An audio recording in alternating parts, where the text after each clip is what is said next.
ससुराल हर लड़की का सपना होता है और वहां पर बिताया पहला दिन शायद ही कोई लड़की हो जिसे याद न रहे। ऐसी ही ये कहानी है करिश्मा की, जिसका ससुराल में पहला दिन होता है। नई नवेली सहमी सी दुल्हन करिश्मा सुबह तड़के 5 बजे उठ जाती है और सोचती है, हाय राम, सुबह के 5 बज गए और मैं अभी तक सो रही हूँ। जल्दी से उठकर नहा लेती हूँ, नहीं तो सब लोग क्या कहेंगे। करिश्मा जल्दी से नहाकर बाहर आती है और पूजा पाठ करके किचन में चली जाती है।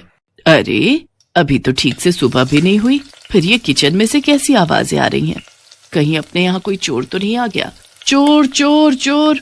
बेचारी करिश्मा किचन में नाश्ते की तैयारी कर रही थी, लेकिन अपनी सास का शोर शराबा सुनकर वो डर जाती है और जल्दी से बाहर आकर पूछती है, चोर? कहाँ है चोर माँ जी? जल्दी बताइए, मैं अभी डंडे से उसकी पिटाई करती हूँ। किचन में चोर है, वहां से तरह तरह की आवाजें आ रही हैं। लेकिन किचन में तो मैं हूँ माँ जी, और वहां तो कोई नहीं है। अच्छा, फिर तो बहू तू ही होगी।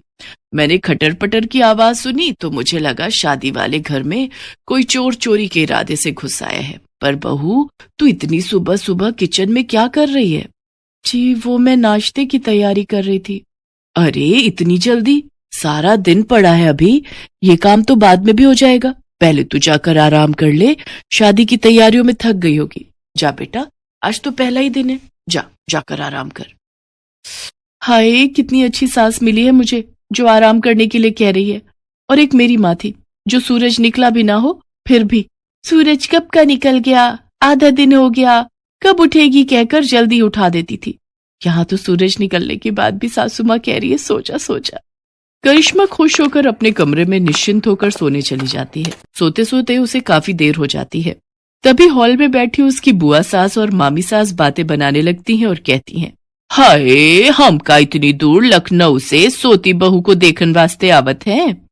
अरे, आजकल की बहुएं तो सिर पर चढ़ी रहती हैं, हमारी तरह थोड़ी ना, जो ससुराल के डर से आज भी कांपते हैं।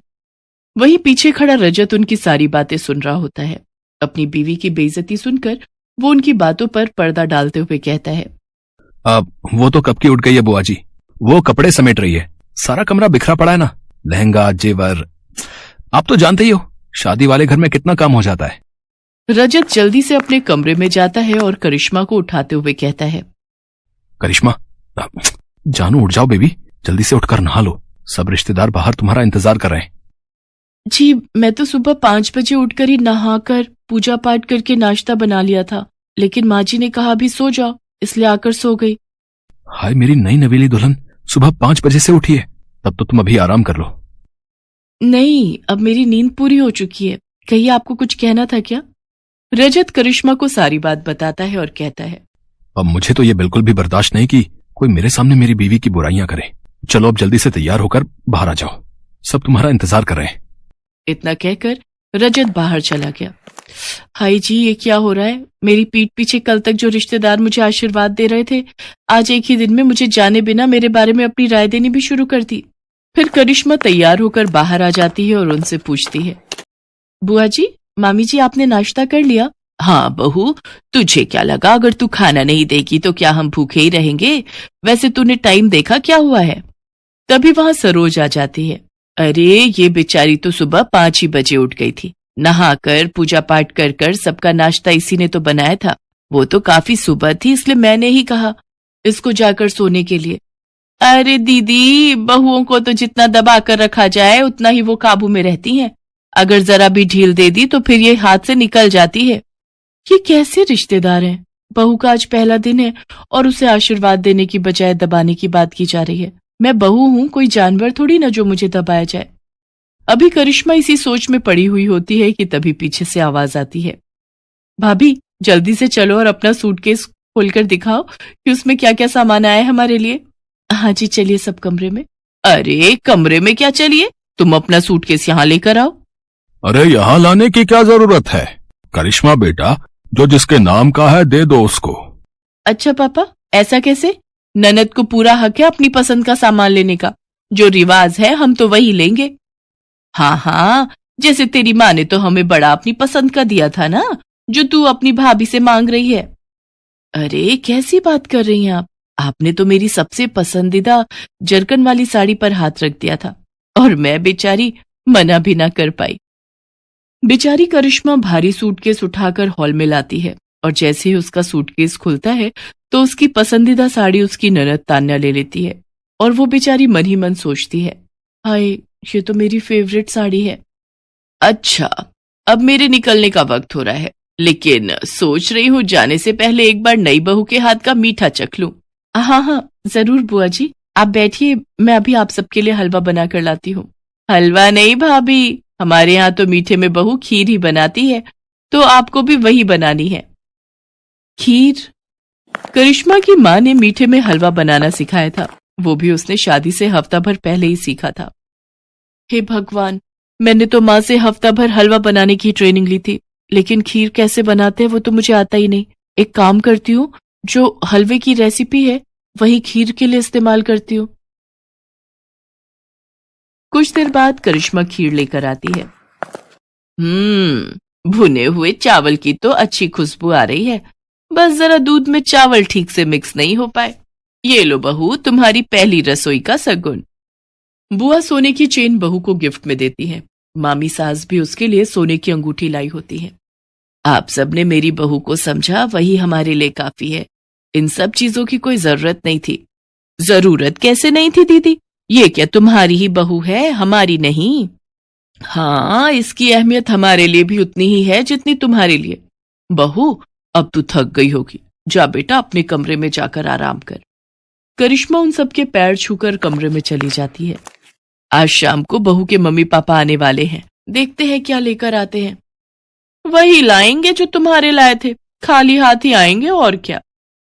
और जो शगुन से पहले ट्रक भर कर आया था उसका क्या, वो तो आपको याद नहीं। चलो अब तो मैं चली अपने घर, आप दोनों ननद भाभी शादी के 30 साल बाद भी लड़ती ही रहो। हाँ हाँ मैं भी चलती हूँ। इसके बाद वो वहां से चली जाती है। शाम को करिश्मा के माता पिता उसके ससुराल आते हैं। अरे आइए आइए भाई साहब, बहन जी, कैसी हैं समधन जी आप? मैं तो कब से शाम होने की राह देख रही थी। कहाँ है मेरी लाडो? वो तैयार हो रही है। वैसे शाम की राह क्यों देख रही थी? अब तो एक ही घर है, पहले ही आ जाती। जी वो तो है। उधर करिश्मा रजत से कहती है, सुनो जी, मुझे न शर्म आ रही है साड़ी पहनकर मम्मी पापा के सामने जाने में। आज तक पहनी नहीं ना। अब ये लो सूट, मैं तुम्हारे लिए लाया था, इसे पहन लो, मम्मी से मैं बात कर लूंगा। करिश्मा सूट पहनकर तैयार हो जाती है और सबके सामने आ जाती है। लो जी, आ गई हमारी बहू, देखो तो सूट में कितनी प्यारी लग रही है। बहू तू ना सूट भी पहना कर, बड़ी प्यारी लगती है सूट में। इसके बाद करिश्मा को सब अच्छा लगने लगता है। उसकी शादी का पहला दिन उसके लिए खट्टा मीठा भरा रहता है, लेकिन प्यार करने वाले पति, सास, ससुर और ननद पाकर वो खुश हो जाती है।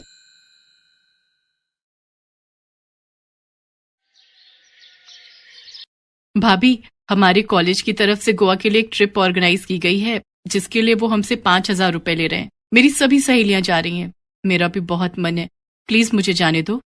हे राम, 5,000 रुपए! इतने में तो मैं महीने भर का राशन भरवा लूं।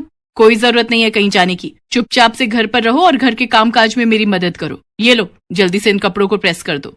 लेकिन भाभी, अभी तो मुझे कॉलेज के लिए देर हो रही है, मैं शाम को आकर सारे कपड़े प्रेस कर दूंगी। अरे पढ़ लिख के कौन सी तू कलेक्टर बन जाएगी? शादी के बाद चूल्हा चौका ही तो संभालना है। चल अब जल्दी से सारे कपड़े प्रेस कर दे। इसके बाद बेचारी शिवानी उस दिन कॉलेज न जाकर सभी कपड़ों को प्रेस करने लग जाती है। शिवानी जब 8 साल की थी तभी उसके माता पिता का देहांत हो गया था। वो अपने भैया भाभी के साथ रहती थी। उसके भैया भाभी उसके साथ अच्छा बर्ताव नहीं करते थे। अगले दिन सुबह जब शिवानी कॉलेज जाती है तो वहाँ उसका बेस्ट फ्रेंड आकाश उससे पूछता है, अरे शिवानी, कल तुम कॉलेज क्यों नहीं आई? पता है मैं कितनी देर तक तुम्हारी राह देखता रहा। बस यूं ही आकाश, एक्चुअली वो घर में काम ज्यादा था। काम ज्यादा था या फिर तुम्हारी भाभी नहीं चाहती थी कि तुम कॉलेज जाओ? हाँ आकाश, दरअसल मेरी भाभी ने मुझे आने नहीं दिया। वो नहीं चाहती कि मैं कॉलेज जाऊं और पढ़ाई करूं। अगर मैं घर पर पढ़ना भी चाहूं तो वो कोई ना कोई बहाना बनाकर मुझे काम में लगा देती है। तो तुम उनकी शिकायत अपने भैया से क्यों नहीं करती? भैया से कहकर कोई फायदा नहीं है, वो भी भाभी की तरह हर समय मुझसे लड़ते रहते हैं। अपनी शादी से पहले तो वो मुझे बहुत प्यार करते थे, लेकिन जब से भाभी उनकी जिंदगी में आई है तब से वो बिल्कुल ही बदल गए। शिवानी का उदास चेहरा देखकर आकाश दुखी हो जाता है, क्योंकि वो शिवानी को दिल ही दिल में बहुत चाहता था। लेकिन शिवानी इस बारे में कुछ नहीं जानती। फिर तभी कॉलेज की बेल बजती है और आकाश हंसते हुए शिवानी से कहता है, अरे जल्दी चलो, त्रिपाठी सर का लेक्चर शुरू होने वाला है। अगर देर हो गई ना तो उनका बर्ताव हमारे लिए खराब हो जाएगा। इसके बाद शिवानी और आकाश जोर जोर से हंसने लगते हैं और लेक्चर अटेंड करने के लिए क्लास में चले जाते हैं। ऐसे ही कुछ दिन बीत जाते हैं। फिर एक दिन आकाश शिवानी को अपनी कार में उसके घर छोड़ने चला जाता है, लेकिन गाड़ी से उतरते हुए नैना उसे देख लेती है और शिवानी के घर पहुंचते ही कहने लगती है, ये कोई वक्त है घर आने का? तुम्हारे अंदर कुछ शर्म बची है या नहीं? भाभी, आप इतना नाराज क्यों हो रही हो? 1 घंटा ही तो लेट हूँ। आप तो ऐसे चिल्ला रही हैं जैसे 2 दिन से कहीं गायब हूँ। मुझसे जुबान लड़ाती हो। अगर आज तुमसे 1 घंटे का हिसाब नहीं लिया ना तो कल से 2-2 दिन भी गायब रहने लगोगी। अब जो मैं पूछ रही हूँ उसका सीधा सीधा जवाब दो। भाभी, कल से मेरे एग्जाम शुरू होने वाले हैं तो लाइब्रेरी में बैठकर पढ़ाई कर रही थी। घर पर तो आप मुझे पढ़ने नहीं देती, किसी न किसी काम में लगाए रखती हैं। अच्छा बेटा, जुबान तो कैंची की तरह चलती है तुम्हारी। आखिर कौन था वो लड़का जो तुम्हें यहाँ छोड़ने आया था? वो मेरे कॉलेज में मेरे साथ ही पढ़ता है। आज पढ़ाई के चक्कर में थोड़ा लेट हो गई थी, इसलिए वो मुझे घर ड्रॉप करने आया था। आजकल बड़े पंख लगे हुए हैं तुम्हारे। आज किसी के साथ रात को घर आई हो, कल किसी के साथ शादी करके आ जाओगी, तो क्या इज्जत रह जाएगी हमारी? आने दो तुम्हारे भैया को, उन्हें भी तो पता चले क्या गुल खिला रही है उनकी बहना। शिवानी नैना को समझाने की बहुत कोशिश करती है कि जैसा वो सोच रही है ऐसा कुछ भी नहीं है, लेकिन नैना शिवानी की एक नहीं सुनती और अपने पति मयंक के घर आते ही शिवानी के खिलाफ उसके कान भर देती है। अगली सुबह शिवानी जैसे ही तैयार होकर कॉलेज के लिए निकलने लगती है, तभी मयंक उसे रोकते हुए कहता है, शिवानी, आज से तुम कॉलेज नहीं जाओगी। लेकिन क्यों भैया, आज तो मेरा एग्जाम है। अरे बहुत कर ली तुमने पढ़ाई, अब घर पर रहकर घर के कामकाज सीखो। इससे पहले कि तुम हमें कहीं मुंह दिखाने लायक नहीं छोड़ो, उससे पहले ही हम तुम्हारी शादी कर देंगे। शादी? इतनी जल्दी भैया? नहीं भैया, जब तक मैं पढ़ाई पूरी नहीं कर लेती तब तक मैं शादी नहीं करूंगी। शिवानी, तुम्हें पता है ना, मैंने एक बार जो फैसला ले लिया सो ले लिया। कल शाम तुम्हें देखने लड़के वाले आ रहे हैं, तुम तैयार रहना, हम जल्द ही तुम्हारी शादी कर देंगे। शिवानी अपने भाई को समझाने की बहुत कोशिश करती है, लेकिन मयंक उसकी बिल्कुल नहीं सुनता। और उधर कॉलेज में बैठा आकाश कब से शिवानी की राह देख रहा होता है। एग्जामिनेशन हॉल में शिवानी के न आने के कारण आकाश भी वहां से बिना पेपर दिए ही चला जाता है। एग्जाम खत्म होने के बाद शिवानी और आकाश की दोस्त निधि आकाश के पास आकर बैठती है और उससे कहती है, आकाश तुम पागल हो गए हो क्या, जो बिना पेपर दिए आ गए? निधि यार, आज शिवानी कॉलेज नहीं आई, मुझे कुछ ठीक नहीं लग रहा। क्या तुम उसके घर जाकर पता कर सकती हो कि आखिर बात क्या है? हाँ, क्यों नहीं, चली जाऊंगी मैं, लेकिन ये तो बताओ, जब तुम शिवानी से इतना प्यार करते हो तो उसे बोल क्यों नहीं देते? हाँ, तुम सही कह रही हो। अच्छा, उसको जाकर बोलना कि कल सुबह मुझे पहाड़ी वाले मंदिर पर मिले। इसके बाद निधि सीधा शिवानी के घर जाती है और उसे आकाश का मैसेज दे देती है। अगले दिन सुबह शिवानी आकाश से जाकर मंदिर में मिलती है और रोते हुए उससे कहती है, आकाश, मेरे भैया भाभी जबरदस्ती मेरी शादी एक अनपढ़ तलाकशुदा मर्द के साथ कर रहे हैं, और तो और उसके 2 बच्चे भी हैं। क्या? लेकिन वो ऐसा क्यों कर रहे हैं? क्योंकि उसके पास बहुत पैसे हैं और उन्हें लगता है कि अगर मेरी शादी अमीर घर में हो जाएगी तो उन्हें भी किसी चीज की कमी नहीं होगी। निधि ने मुझे सब बता दिया है और अब इस दलदल से निकलने का सिर्फ एक ही रास्ता है कि तुम अपने भैया भाभी का घर छोड़ दो। लेकिन फिर मैं कहाँ जाऊंगी? भैया के अलावा इस दुनिया में मेरा है ही कौन? तुम मेरे घर चलो शिवानी, मैं सच कह रहा हूँ, मैं तुम्हें कभी किसी चीज की कमी नहीं होने दूंगा। लेकिन आकाश, तुम्हारे घर पर इस तरह रहना, लोग क्या कहेंगे? तुम्हारे घर वाले क्या सोचेंगे? नहीं, मुझे ठीक नहीं लग रहा। शिवानी, आज हम मंदिर में खड़े हैं और मैं भगवान के सामने तुमसे कुछ भी झूठ नहीं कहूंगा। मैं तुम्हें बहुत प्यार करता हूँ और जिंदगी भर तुम्हारे साथ रहना चाहता हूँ। क्या तुम मुझसे शादी करोगी? शिवानी, मैं भगवान को साक्षी मानकर उम्र भर तुम्हारा साथ निभाने का वादा करता हूँ। तुम्हें हर हाल में खुश रखूंगा और हमेशा तुम्हारा साथ दूंगा। आकाश की बात सुनते ही शिवानी दंग रह जाती है और कुछ कह पाती उससे पहले ही आकाश कुमकुम उठाता है और उससे शिवानी की मांग भर देता है। आकाश की बातों ने शिवानी का मन भी जीत लिया। शायद उसे जिंदगी में पहली बार किसी ने इतना प्यार दिया था और वो राजी खुशी आकाश के साथ मंदिर में अग्नि को साक्षी मानकर शादी कर लेती है। शादी करने के फौरन बाद शिवानी आकाश के साथ अपने घर पहुंचती है तो उसकी भाभी उसको देखते ही जोर जोर से छाती पीटने लगी। हाय राम, ये क्या कर डाला इस लड़की ने, हमें कहीं मुंह दिखाने लायक नहीं छोड़ा। जिस बात का डर था वही हुआ, इस लड़की ने हमारे मुंह पर कालिक पोत दी। अच्छा, जब तुम पैसों की खातिर मेरी उस तलाकशुदा बच्चों के पिता से शादी करवाने जा रहे थे तब कुछ नहीं, और अगर मैंने अपनी पसंद के लड़के से शादी कर ली तो तुम्हारे खानदान की इज्जत मिट्टी में मिल गई। शिवानी, ये तुमने अच्छा नहीं किया, अब निकल जाओ मेरे घर से और फिर कभी मुझे अपनी शक्ल भी मत दिखाना। आज से तुम हमारे लिए मर गई। मर तो मैं आपके लिए उसी दिन गई थी भैया जिस दिन भाभी ब्याह कर इस घर में आई थी। बस ये बात कहने में आपको कई साल लग गए। इसके बाद आकाश शिवानी को अपने घर लेकर जा रहा होता है। तभी गाड़ी में बैठी शिवानी आकाश से पूछती है, आकाश तुम्हें डर नहीं लग रहा? मुझे तो बहुत डर लग रहा है। ना जाने तुम्हारे मम्मी पापा क्या कहेंगे, पता नहीं वो हमारे रिश्ते को अपनाएंगे भी या नहीं। तुम घबराओ नहीं शिवानी, ऊपर वाले ने चाहा तो सब ठीक ही होगा। घर पहुंचते ही आकाश गाड़ी से उतरता है और शिवानी की तरफ का गेट खोलते हुए उसे बाहर आने के लिए कहता है। शिवानी घबराई हुई धीरे धीरे घर के दरवाजे तक जाती है तो देखती है कि एकदम से उनके ऊपर फूलों की बारिश होने लगती है और उसकी सास हाथ में आरती की थाल लिए खड़ी होती है। शिवानी ये सब देखकर दंग रह जाती है। आकाश के मम्मी पापा ने बहुत ही अच्छे से शिवानी का स्वागत किया और तोहफे के रूप में उसे सोने के गहने भी दिए।